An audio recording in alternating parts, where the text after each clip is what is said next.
엘리야 선지자와 바알 선지자 아세라 선지자와의 대결은 엘리야 선지자의 승리로 끝이 났습니다. 850명의 바알 아세라 선지자들은 다 멸망했습니다. 수많은 이스라엘 백성들은 하늘에서 불이 내려와서 엘리야 선지자의 제단을 불살랐던 사건을 직접 눈으로 목격을 했습니다. 그리고 그 백성들이 소리를 쳤습니다. 여호와 그는 하나님이시로다. 여호와가 참된 하나님이심을 이스라엘 백성들이 직접 눈으로 목격을 하고 증언을 했습니다. 북이스라엘의 왕 아합 역시 이 장면을 보았습니다. 과연 그는 어떤 생각을 하고 있었을까요? 엘리야 선지자가 그에게 다가가서 말했습니다. 올라가서 먹고 마시소서. 큰 비 소리가 있나이다. 엘리야 선지자는 갈멜산 꼭대기에 올라가서 땅에 꿇어 엎드렸고 얼굴을 무릎 사이에 넣고 기도했습니다. 그 산에 올라 바다 쪽을 바라보며 7번 확인을 했습니다. 7번째에 바다 쪽을 보니 성경에서 말씀하는 바 사람의 손만한 작은 구름이 일어났다라고 말씀을 합니다. 사람의 손만한 작은 구름을 보면서 아합 왕에게 가서 말을 했습니다. 비에 막히지 않도록 마차를 갖추고 서둘러 내려가라고 했습니다. 그리고 사람의 손만한 작은 구름은 잠시 후에 엄청난 비를 몰고 왔습니다. 하늘이 캄캄해지며 큰 비가 내리는지라 말씀을 합니다. 여러분 3년 6개월 동안 내리지 않았던 비가 마침내 온 세상을 삼키려는 듯 비를 쏟아내기 시작했습니다.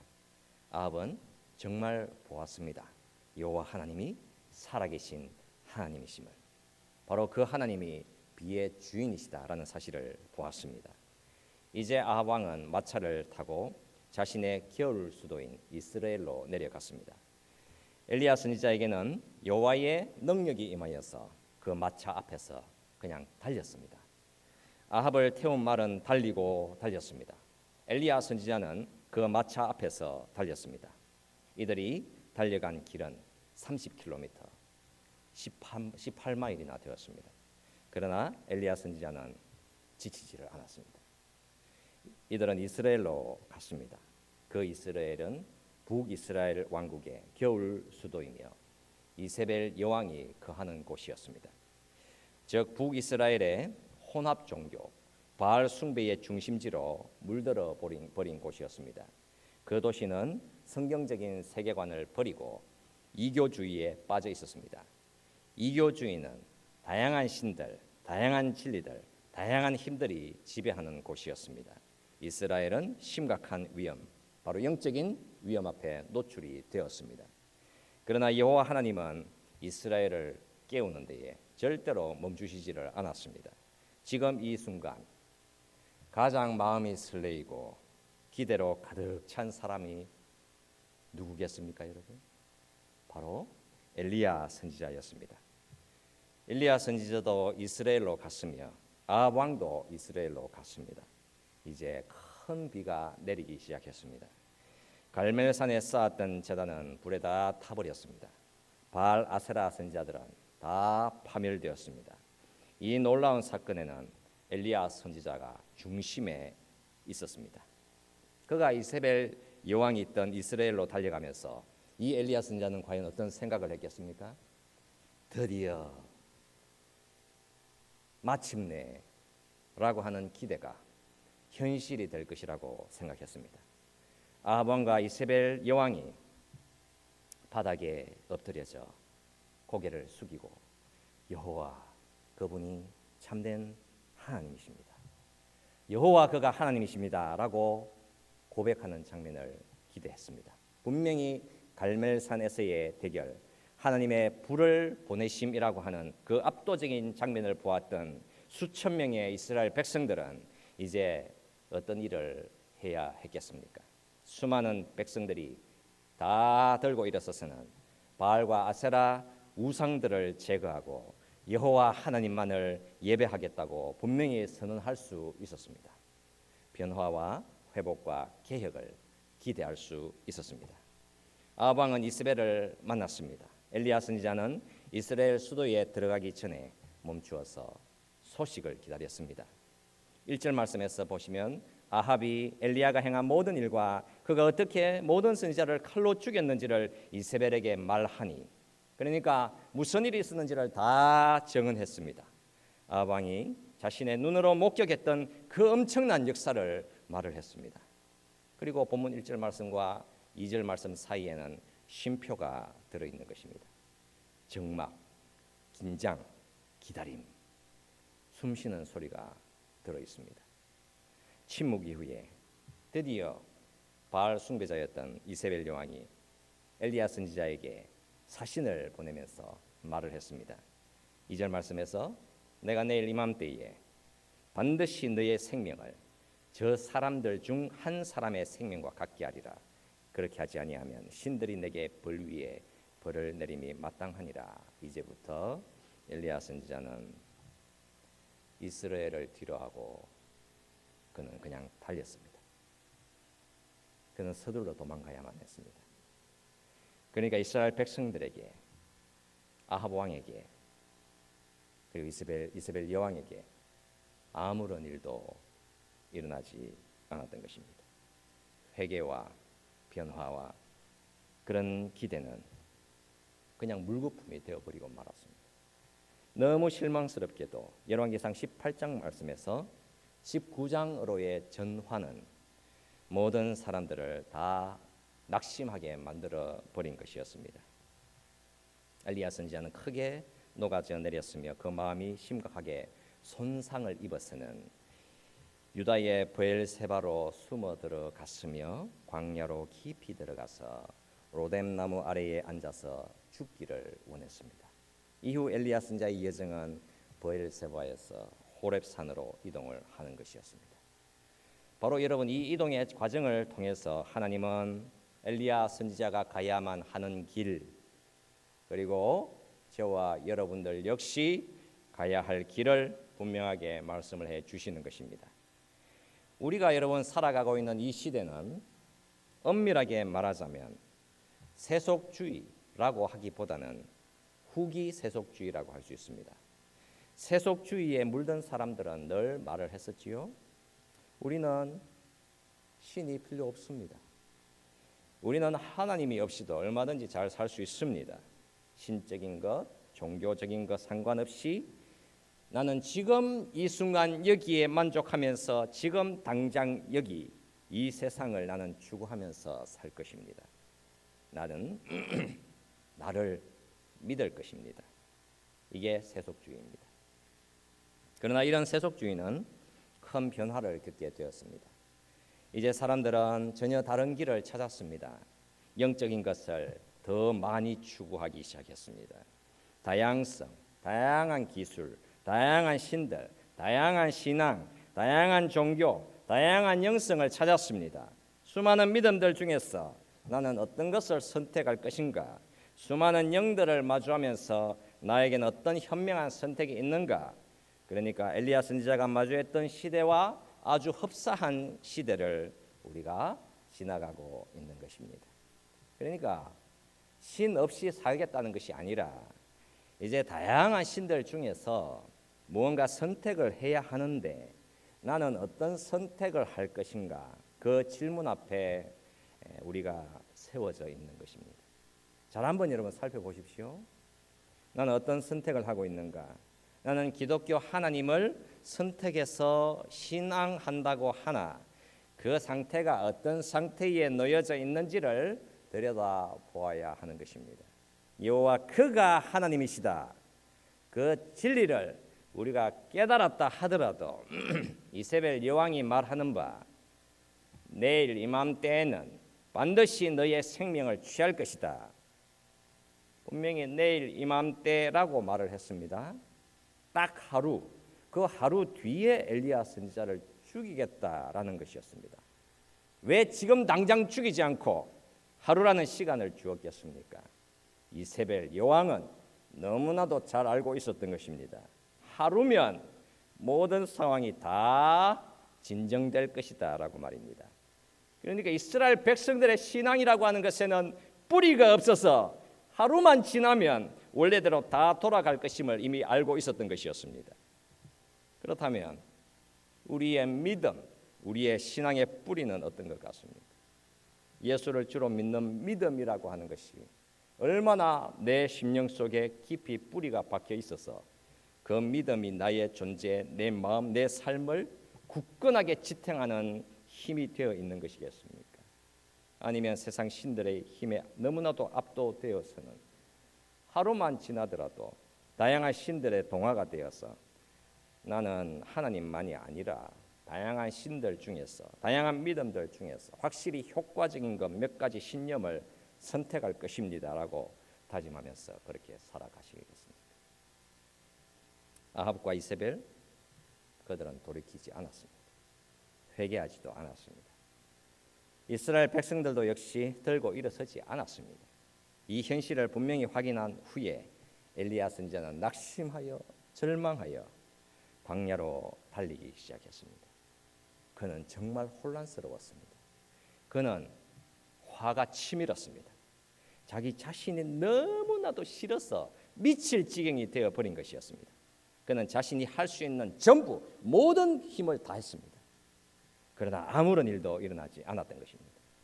그는 이 모든 괴로움을 또다시 짊어져야만 했습니다. 바로 지금부터 우리가 믿는 바로 그 하나님은 어떤 하나님이신지, 후기 세속주의 속에서 혼란과 범민 갈등, 방황, 절망하며 살아가는 그런 인생들을 향하여서 그 하나님이 어떤 하나님이신지, 도대체 왜 우리가 살아계신 삼위일체 그 하나님을 믿어야 하는지 우리는 정말 분명하게 더 확실히 볼 수 있어야만 하는 것입니다. 본문 3절 말씀으로 한번 가보겠습니다. 그가 이 형편을 보고 일어나 자기의 생명을 위해 도망하여 유다에 속한 브엘세바에 이르러 자기의 사환을 그곳에 머물게 하고. 자, 여러분, 이제 모든 힘이 다 빠져나갔으며 그는 모조리 다 소진되어 버렸습니다. 자기의 사환을 그곳에 머물게 했다. 여러분, 그 의미가 무엇입니까? 하나님, 나는 이제 그만둡니다. 하나님을 위한, 당신을 위한 사역은 이제 접습니다. 나는 이제 다 끝났습니다 라고 하는 의미인 것입니다. 그리고 말을 했지요. 여호와여 넉넉하오니 지금 내 생명을 거두시옵소서라고 했습니다. 이렇게 초토화되어 버린 상태에 하나님께서 이제서야 비로소 그를 다루시기 시작하셨습니다. 하나님은 이 순간 무엇을 어떻게 하시지요? 낙심하여 혼란 속에서 처절히 무너져 버린 그를 그 하나님이 어떻게 다루시게 됩니까? 하나님의 천사가 그에게 와서 무엇이라고 했습니까? 너는 두려워하지 말아라 이런 말씀을 했습니까? 아니면 너의 모습이 도대체 왜 이 모양인가? 당장 돌이켜 뉘우쳐 회개하라고 했습니까? 도대체 왜 이러는지 말 좀 해보아라고 했습니까? 아니겠지요, 여러분. 주의 천사가 와서는 요리를 하기 시작했습니다. 그리고 엘리야를 어루만지면서 일어나서 이제 먹어라라고 했습니다. 너는 지금 지쳐 있다. 일어나서 먹어라 했습니다. 여러분, 우리 믿는 어떤 그리스도인들이 심각한 낙심에 빠지고 절망하고 영적인 어려움 앞에 서 있을 때에 우리는 언제나 유혹 앞에 서게 되는 것입니다. 그런 사람을 볼 때마다 어떤 유혹 앞에 서겠습니까? 당신 지금 뭘 하고 있는 것입니까? 당장 기도하십시오. 당장 당신은 지금 믿음이 부족하군요. 믿음으로 기도하고 당신의 죄를 당장 지금 회개하고 사탄을 꾸짖고 하나님을 믿고 감사하십시오. 여러분, 확신에 찬 권면을 해주고 싶겠지요? 여러분, 하나님께서 우리의 인생에 무엇을 주셨습니까? 몸을 주셨지 않습니까? 하나님의 은혜의 선물입니다. 우리는 언제나 기도하며 살지는 못하는 것입니다. 때로는 강의나 권면 따위는 전혀 필요 없습니다. 때로는 설교조차 필요치 않습니다. 그렇게 하는 것보다 그냥 해변길을 걷는다거나 숲속을 걷는다거나 충분한 영양분이 들어있는 음식을 먹거나 충분히 깊은 잠에 빠질 필요도 있는 것입니다. 이러면 지극히 영적인 것 같은 사람들은 김진수 목사를 공격하려 하지 않겠습니까? 영적인 고통 속에서 죽어라 순종하고 죽어라 기도하고 죽어라 말씀 앞에서 그렇게 살아다 해도 모자랄 판에 쉬고 먹고 자라고 하니까 여러분 제가 얼마나 밉겠습니까? 여러분 제가 미우신가요? 하나님이 우리의 인생을 다루시고 우리를 돌보실 때에 하나님은 우리가 어떤 인생인지를 보라고 말씀을 하시는 것입니다. 호렙산에 이르렀을 때에 하나님이 엘리야에게 물었습니다. 네가 어찌하여 여기에 있느냐? 네가 어찌하여 여기에 있느냐? 여러분 이 질문은 어떤 성격의 질문입니까? 엘리야야, 내가 너의 말을 듣겠다. 너는 말해도 괜찮다. 네가 하고 싶은 말 내가 다 듣겠다. 그 의미인 것입니다. 지치고 괴로울 때에, 절망과 낙심에 빠졌을 때에 하나님은 그를 찾으시고 먹으라 권하시면서 그의 하소연과 고통을 친히 먼저 들어주시더라는 사실입니다.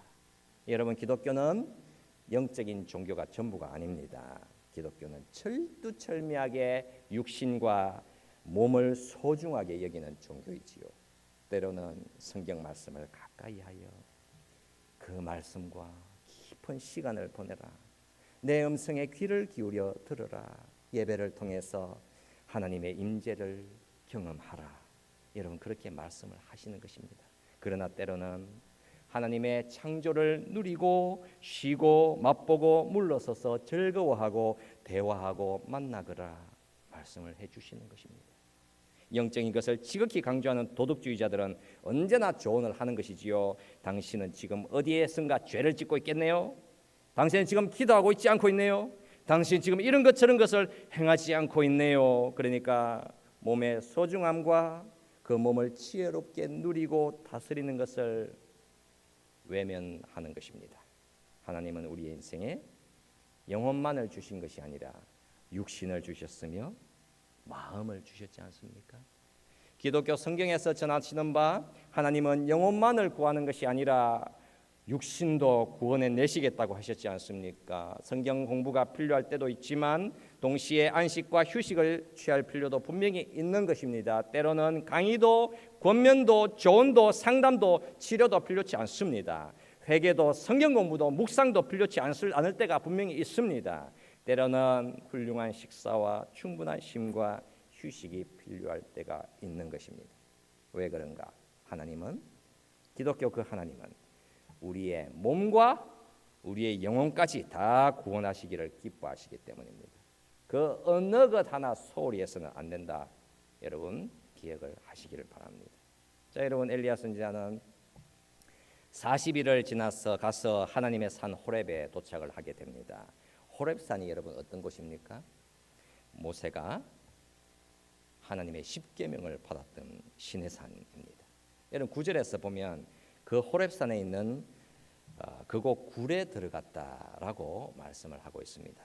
호렙산 또는 시내산이라고 하는데 호렙이라고 하는 말의 의미는 호렙이 그런 게 아니라 빈틈이라는 뜻입니다. 여러분 갈라진 틈이라는 것입니다. 왜 그 의미가 갈라진 틈 또는 빈틈이겠습니까? 모세가 하나님의 영광을 보게 되는데 하나님은 모세를 시내산의 한 바위의 틈 사이에다가 두셨고 하나님이 그 틈을 그냥 지나가시게 됩니다. 엘리야 선지자 역시 그 호렙산의 틈새에 들어가서 숨게 되었습니다. 하나님의 말씀이 임하게 됩니다. 네가 어찌하여 여기에 있느냐? 엘리야 선지자가 대답을 했습니다. 내가 만군의 하나님 여호와께 열심히 유별을 하오니 이는 이스라엘 자손이 주의 언약을 버리고 주의 제단을 헐며 칼로 주의 선지자들을 죽였음이오며 오직 나만 남았거늘 그들이 내 생명을 찾아 빼앗으려 하나이다. 그러니까 엘리야 선지자가 자신의 마음에 있는 것을 전부 다 쏟아내게 됩니다. 그랬더니 여호와께서 말씀을 하셨지요. 너는 나가서 여호와 앞에서 산에 서라. 그리고 여호와 하나님께서 지나가셨다라고 합니다. 바로 그때에 놀라운 일을 엘리야 선지자가 느끼게 되었습니다. 여호와 앞에 크고 강한 바람이 산을 가르고 바위를 부수나 바람 가운데 여호와께서 계시지 아니하며 바람 후에 지진이 있으나 지진 가운데에서도 여호와께서 계시지 아니하며 또 지진 후에 불이 있으나 불 가운데도 여호와께서 계시지 아니하더니 불 후에 세미한 소리가 있는지라. 여러분 너무나도 유명한 말씀 아니겠습니까? 바람과 지진과 불이 임했습니다. 크고 강한 바람이 불어서 산을 갈랐으며 바위를 그냥 부수어 버렸습니다. 압도적인 바람이 임했으며 잠시 후에는 큰 지진이 있었으며 그 후에는 불이 임했습니다. 이 모든 것은 전부가 다 하나님으로부터 나온 것이었습니다. 하나님의 권능이었으며 하나님의 심판이었습니다. 그런 엘리야 선지자 앞에서는 이 모든 것 후에 세미한 소리, 그러니까 작은 속삭임으로 고요한 음성으로 임했습니다. 부드럽고 온유한 모습으로 임하셨지요. 하나님의 임재를 확인하고 엘리야는 얼굴을 가렸으며 소리가 임하여 엘리야야, 네가 어찌하여 여기에 있느냐 물었을 때에 엘리야 선지자는 왜 자신이 낙심을 했는지, 지금 형편이 어떠한지 다 대답을 했습니다. 내가 만군의 하나님 여호와께 열심히 유별하오니 이는 이스라엘 자손이 주의 언약을 버리고 주의 제단을 헐며 칼로 주의 선지자들을 죽였으며오며 오직 나만 남았거늘 그들이 내 생명을 빼앗으려 하나이다 라고 하소연을 했습니다. 여러분, 왜 엘리야 선지자가 낙심하고 절망을 했습니까? 그가 말한 내용은 이렇게 간단하게 정리를 할 수가 있습니다. 하나님, 내가 정말 열심히 컸습니다. 나는 분명히 올바른 계획을 가지고 있었습니다. 나는 그 계획 완벽하게 수행을 했습니다. 그러나 하나님, 당신이 잘 하시지 않았습니다. 더 간단하게 요약을 하면, 하나님, 당신은 반드시 이러이러해야만 했지만 하나님 당신께서 더 잘 하시지를 못했습니다. 그러니까 엘리야 선지자의 기대와 예상대로 안 되었다는 것입니다. 하나님이 더 잘 하셨어야 했다는 것입니다. 아합과 이세벨을 전복시켜 버려야 했으며 이스라엘의 놀라운 영적인 부흥과 변화를 하나님이 이루어내셨어야 했다는 것입니다. 반드시 그래야만 했는데 왜 하나님이 당신이 올바른 결과물을 내어놓지 않은 것입니까? 라고 묻는 것이었습니다. 하나님, 순전히 당신 잘못입니다. 내가 만군의 하나님 여호와께 열심히 이렇게 유별난데 오직 나만 살아남았거늘 이게 뭡니까? 여러분, 어떤 것 같습니까? 분명히 엘리야 선지자는 잘못 본 것이었으며 잘못 알았던 것이었으며 그는 처음부터 또다시 처음부터 다시 시작해야만 했습니다. 하나님은 절대로 엘리야 선지자 그런 생각, 그의 판단에 갇혀 계시는 분이 아닙니다. 그 하나님을 그냥 상자 속에 가둬둘 수 없는 것입니다. 엘리야 선지자는 처음에는 지극히 낙관적인 생각을 가졌지만 나중에는 완전히 비관적인 생각으로 바뀌어서는 오직 나만 살아남았습니다라고 대답을 했지 않습니까? 오직 나만 남았다고 했는데 하나님은 전혀 다른 대답을 하시더라는 사실입니다. 내가 이스라엘 가운데에 7,000명을 남기리니 다 바알에게 무릎을 꿇지 아니하고 다 바알에게 입맞추지 아니한 자니라. 그러면서 하나님께서는 다메섹에 가서 하사엘에게 기름을 부어 아람의 왕이 되게 하고 님시의 아들 예후에게 기름을 부어 이스라엘 왕이 되게 하고 엘리사에게 기름을 부어 너를 대신하여 선지자가 되게 하라. 너무나도 구체적인 계획을 말씀을 해주셨습니다. 여러분, 우리가 고민을 해야 하는 것입니다.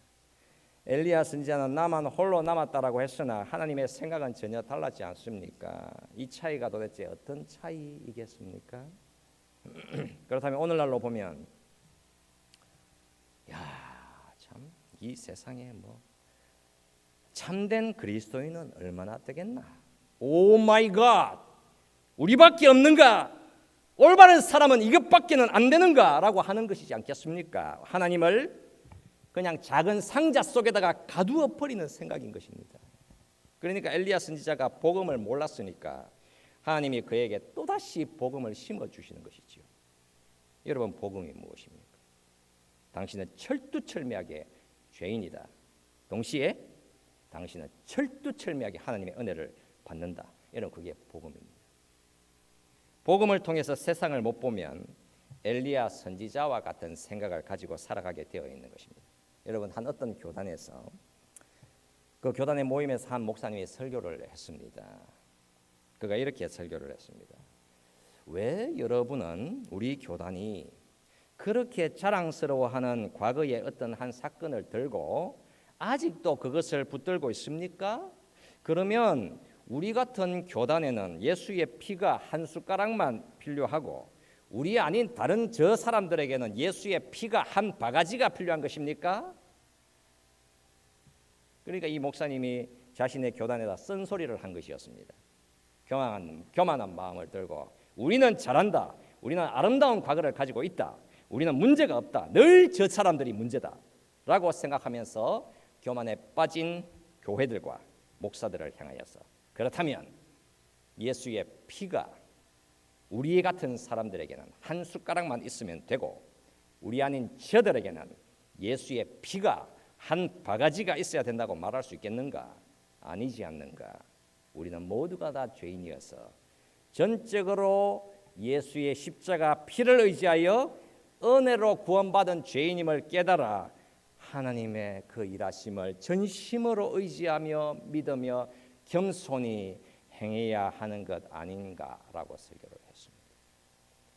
듣기로는 이제 그 목사님은 교단의 모임에서는 두 번 다시 설교를 하지 못하게 되었다라고 합니다. 자, 여러분, 엘리야 선지자는 지극히 교만했습니다. 오직 나만 남았다라고 했으나 하나님은 내가 7,000명을 남기리니라고 하셨죠. 그러면 우리가 물어야 하지 않겠습니까? 그러면 7,000명이 무엇입니까, 여러분? 그냥 숫자 7,000명만 남기시겠다는 것입니까? 여러분, 7,000명이라고 하는 것은 하나님의 완전한 일하심을 상징하는 숫자인 것입니다. 빈틈없이 하나님의 구원은 역사하게 된다. 철두철미 하나님의 일하심은 완전하며 그 일하심은 절대로 멈추지 않는다. 여러분, 이게 무엇이지요? 여러분, 이게 뭡니까? 바로 예수의 복음입니다, 여러분. 여러분, 앞으로 북이스라엘은 다 망합니다. 그렇다면 남유다는 괜찮았습니까? 아니지요, 여러분. 남유다도 다 망했습니다. 그러니까 이스라엘은 멸망을 합니다. 그렇다면 바알의 무릎을 꿇지 않은 7,000명은 도대체 무엇이었습니까? 하나님이 새로운 백성들을 만들어낸다. 하나님이 새로운 하나님의 백성들을 창조해 내신다. 여러분, 그 복음의 선포인 것입니다. 예수의 피를 통해서 불가능한 죄인들이 용서받는 하나님의 백성도로 새롭게 탄생을 하게 된다. 하나님이 하신다. 여러분, 그게 완전한 7,000명의 의미이지요. 저와 여러분들인 것입니다. 예수께서 십자가에서 다 이루었다라고 선포를 하셨습니다.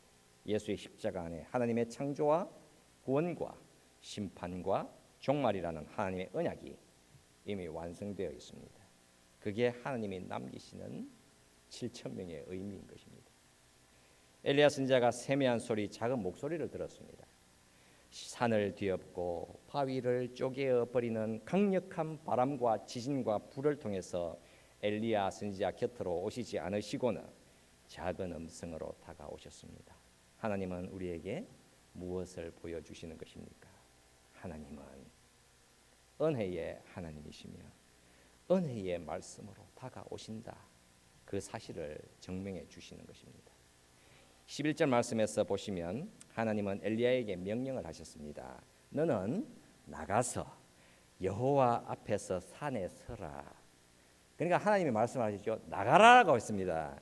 엘리야 선지자는 하나님의 말씀대로 바깥으로 나갑니다. 13절 말씀에서 보면 엘리야가 듣고 겉옷으로 얼굴을 가리고 나가 굴어귀에 섰다라고 말씀을 하지요. 나가라. 그래서 나갔다. 그러나 여러분, 나가라고 하셨는데 엘리야가 나가기 전에 그 하나님의 엄청난 힘이 권능이 몰아닥쳤습니다. 바람과 지진과 불이 임했었지요.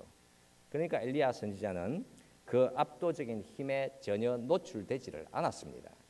대신 그곳에 있던 바위가 깨어졌고 그 바위가 불에 탔으며 그 바위가 진동했습니다. 바위가 엘리야 선지자를 보호해 준 것이었습니다. 그 후에 작은 음성이 임한 것이었습니다. 여러분, 우리의 인생이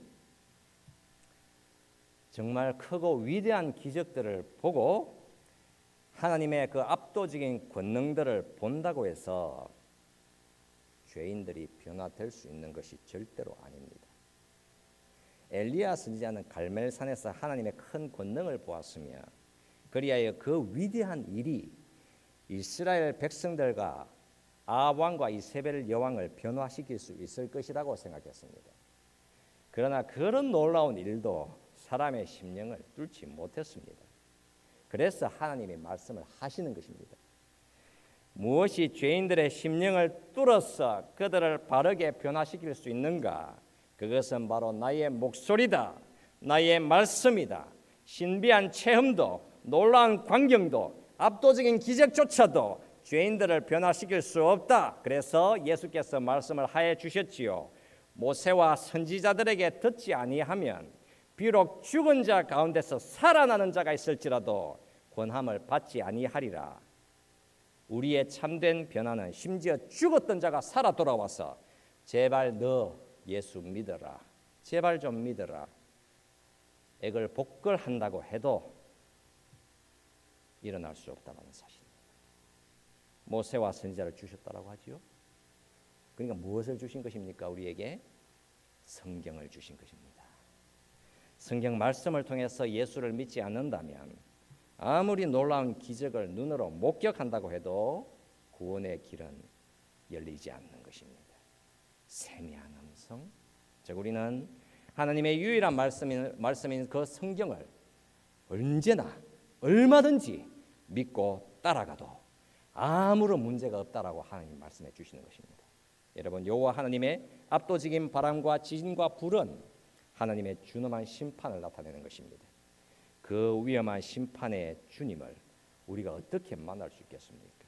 변화산에서 엘리야 선지자와 모세가 예수님을 만났지 않습니까? 엘리야와 모세가 그곳에서 하나님의 영광을 보았으며 그들은 함께 예수님의 십자가 죽음에 대해서 대화를 나누었습니다. 잠시 후에 모세와 엘리야는 사라졌고 그곳에는 오직 예수만 보였습니다. 여러분, 무엇입니까? 오직 예수께서 강력한 바람을 받으셨으며 그가 홀로 지진을 받으셨으며 최후에는 하나님의 강력한 심판의 불이 예수님을 태워버렸습니다. 하나님의 심판의 바람과 지진과 불이 여러분 이 땅에 임한다고 한다면 저와 여러분 모든 죄인들은 다 불태워져서 그냥 산화가 되고 먼지가 되었지 않았겠습니까? 그러나 하나님은 오직 은혜의 하나님으로 우리의 모든 죄에 대한 공의를 예수님께 두신 것이었습니다. 우리가 하나님의 얼굴 앞에 설 수 있도록 예수께서 하나 남김없이 흔들리셨고 하나 남김없이 다 태워지신 것이었습니다. 우리에게 주신 세미한 음성, 바로 하나님의 말씀인 성경을 우리의 믿음으로 받고 믿어서 하나님은 은혜의 하나님이시며 그 사실을 우리가 고백하며 여러분 그 은혜를 나누며 살아갈 준비가 되셨습니까? 여러분 우리가 이 말씀을 같이 생각하면서 같이 좀 기도했으면 합니다. 하나님은 은혜의 하나님이시지요.